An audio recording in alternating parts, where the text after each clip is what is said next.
going to be a lot closer there. I was like 45. No, he's not. He's going to make it. Oh, just.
Hello everyone, we are in Paris at the moment, as you probably could tell by what's just happened in the video.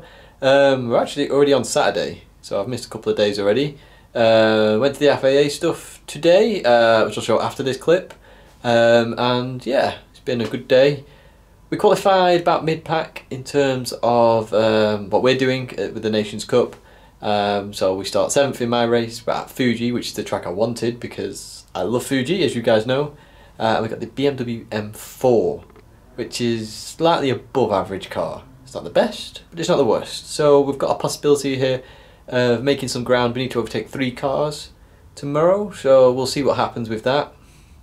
And yeah, you know, if we make it into the repertoire race, it's going to be really tough because I've not really done Fisherman's Ranch before. A couple of the guys are really impressive in speeds, you know, like Dan Holland and Nick McCosey. They're really fast there. But we'll see what happens. We will see what happens. One thing I haven't done is a bit of a room tour. So my room's kind of small at this one, mainly because I think I was a reserve, so I got really the last of the rooms. But I'll take you around, give you a little tour, and then yeah, then you can have a look at what happened at the FIA office. So I have literally walked in the door, as you can see there. The door is there. Let me spin back around. So we have a TV straight in front of us. Oh, focus, focus, focus. There we go. TV straight in front of us. And a bed. We've actually got some chocolates on there, which are not the nicest things in the world, but even so. We do have a nice balcony. I'm not sure whether we can go out there or not. I can't even open the... I'm not sure whether you can see that. There's a little balcony out there. There's no light for it, so I'll maybe show that another time. In fact, I'll insert some footage at the end. Cupboard space. Was it focused a little bit? Little desk. And then... oh, safe. Mini fridge. But yeah, we're not allowed to eat any of this stuff because we don't have a credit card on the room. And then the nicest part of this room actually is the bathroom. So, you know, bog, standard bog, mirror, woo. And shower. Really nice shower, but it takes 10 minutes to warm up for some strange reason. So yeah, that is literally the room tour. Very small compared to Monaco, obviously. Nick McCosey ended up with like the presidential suite or something because, yeah, if you check out his social media stuff, you might see it on there. But yeah, kind of smallish room. But yeah, that's the room tour and just a little introduction to why I'm in Paris, I suppose. Obviously Nations Cup. Hope you enjoy the next little bit of footage, which is the FIA stuff. When we actually went to visit the headquarters while the riots were on as well, which is a bit weird, but even so, enjoy.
guys, this is a bit of a tour of the stage area. As you can see, lots of players around there, the rigs in front of you, which have been upgraded over time, event after event after event after event, which is kind of nice. And then I thought I'd show you this little bit. I've recorded this just to give you sort of an idea of what the drivers who aren't driving are doing. So Nations Cup drivers, manufacturer drivers who aren't involved in the qualifying session. What we see, so we've got we've got a large screen in front of us. On the left we've got the cars, on the centre we've got obviously the TV screen, what's actually happening, and on the right we've got the times as well. Zoom in a little bit here, you can see the initial times going in this qualifying session, and I thought I'd just give you a feel of what is actually happening here.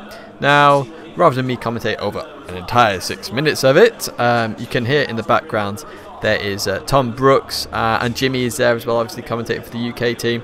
Obviously they have their own little area now. I weren't with the initial commentators because obviously the English stream is like the biggest in terms of popularity. So without further ado, I guess I'm going to leave you with the end of this manufacturer's qualifying session, and I'll join you once it's finished. Enjoy.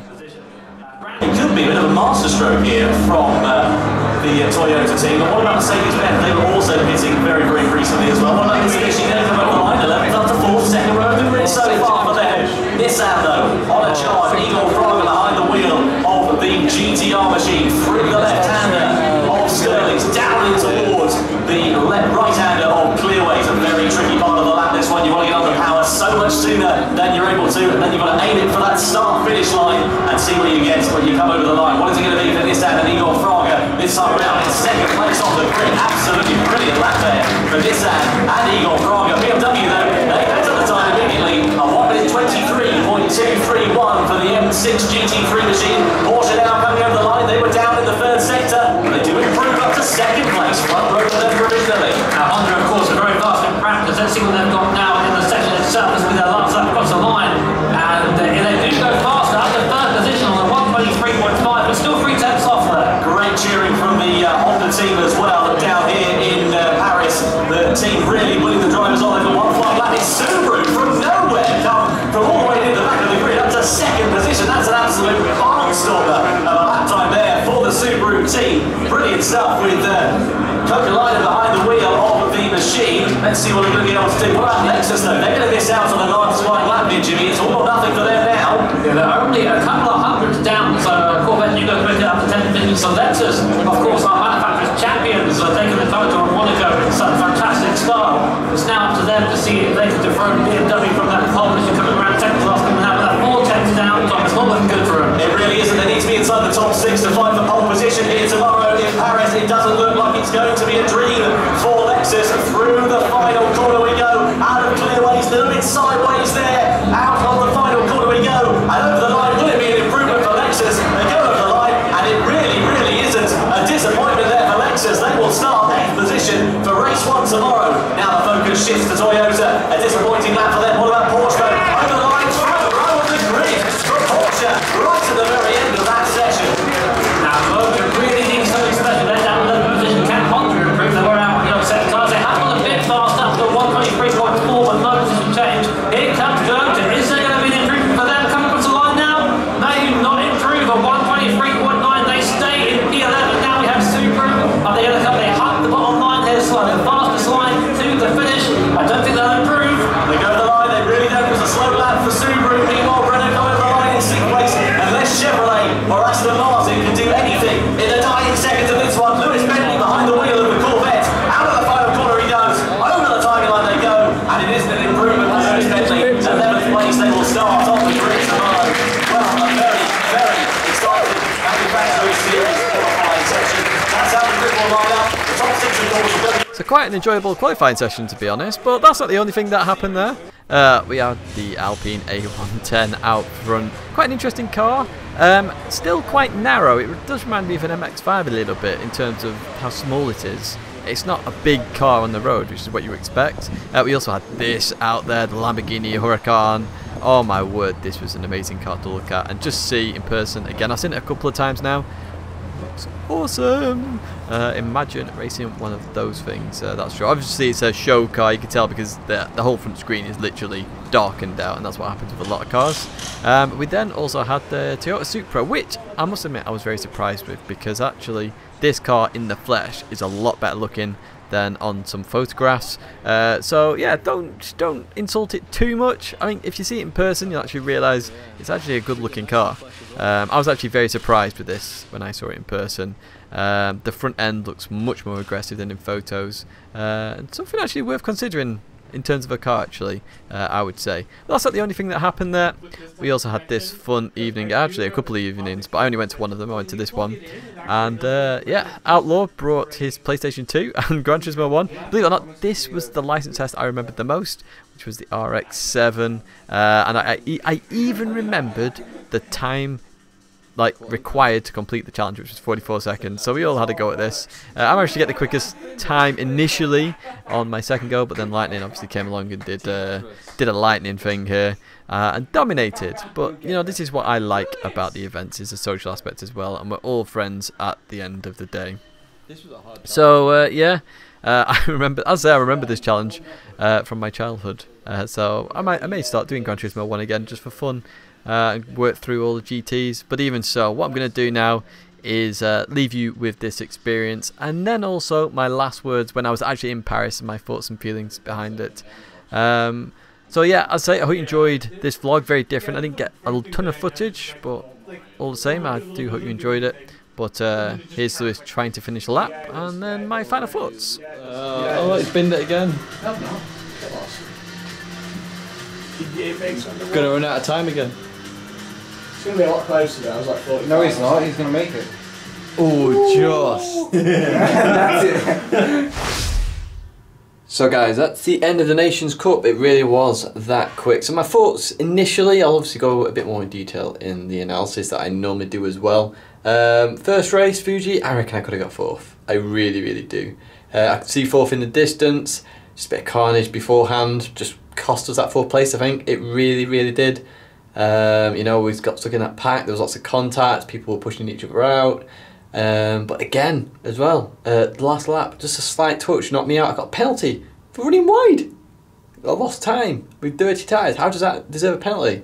And then on top of that, then that lost me a couple of positions. So Yatlam Law then started in fourth position, where I would have started. I would have started there. That's the most frustrating thing. And then I would have been in a really good spot for the repertoire race. The repertoire was just horrendous. Like, literally, please never do dirt again at a Nations Cup final. I suppose that's one reason why I want to focus manufacturers from now on, because I'm just I don't want to do it. You'll see some of the footage in the analysis. I managed to record some of the replays, so yeah, I will probably see you for then. I'm not sure whether I'll film any more of Paris. There's a party tonight. Who knows? But if I don't, thanks for watching. If I do film a bit more, enjoy the rest of it, and I'll see you in the analysis video. Ciao!